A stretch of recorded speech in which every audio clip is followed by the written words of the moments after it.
নিয়োগ পরীক্ষা নিয়ে ফের কাঠগড়ায় পুলিশ। অভিযোগ ঠিকমতো খবর না দিয়েই বদলে দেওয়া হয়েছে পরীক্ষার তারিখ। গরমে নিয়োগ পরীক্ষায় দৌড়তে গিয়ে অসুস্থ হয়ে দুই পরীক্ষার্থীর মৃত্যুর জেরে নিয়োগ পরীক্ষা প্রথমে 20 তারিখ এবং পরে 1 জুলাই পর্যন্ত স্থগিত করে দেয় লালবাজার।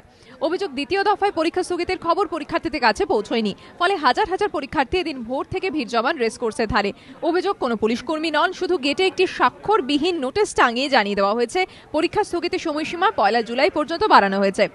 অব্যবস্থার অভিযোগ তুলে পরীক্ষার্থীরা ক্ষোভে ফেটে পড়েন। রাস্তার উপরে বেশ কিছুক্ষণ তারা বিক্ষোভ দেখান, পরে ট্রাফিক পুলিশ গিয়ে পরিস্থিতি আয়ত্তে আনে। জলপাইগুড়ি ডিস্ট্রিক্ট থেকে আসছি এই কলকাতা পুলিশ রিক্রুটমেন্ট পরীক্ষাতে।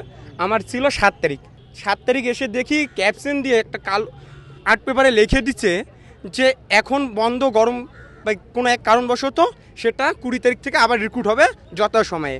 আমরা 20 তারিখ আজকে রিক্রুট দিতে আসছি, এখন দেখি আবার আজকে লেখা আছে 3 তারিখ থেকে রিক্রুট হবে।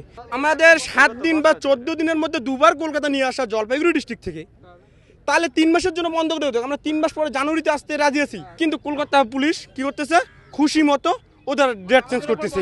এখানে আসার পরে আমরা জানতে পারি যে বোর্ডে লিখে দেওয়া রয়েছে, কিন্তু সেদিন তবুও কোনো না কোনো অথরিটি সাইন করা ছিল।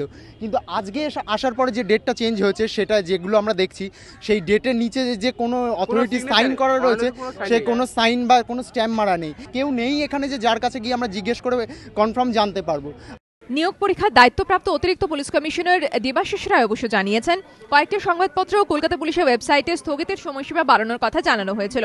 যদিও পরীক্ষার্থীদের অভিযোগ, কোনো বহুল প্রচারিত সংবাদপত্রে তারা এমন বিজ্ঞপ্তি দেখেননি। তাছাড়াও প্রত্যন্ত এলাকার বাসিন্দাদের পক্ষে ওয়েবসাইটে নজর রাখা সমস্যার।